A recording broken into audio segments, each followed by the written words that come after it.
আমি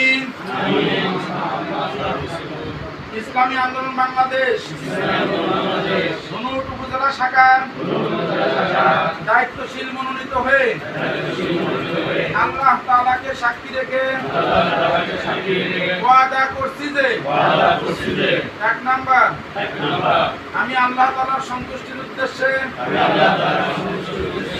আন্দোলনের সম্প্রসারণ মজবুতি অর্জন ও মূল লক্ষ্য হাসিলের সর্বাত্মক প্রচেষ্টা চালাবো।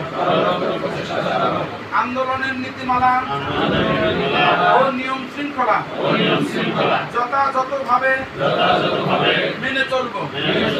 আমার উপর অর্পিত দায়িত্ব ও আমানত যথাযথভাবে পালন করব। আল্লাহ তাআলা আমাকে এ ওয়াদা পালন করার তৌফিক দিন। আমিন। সবাই তাকান।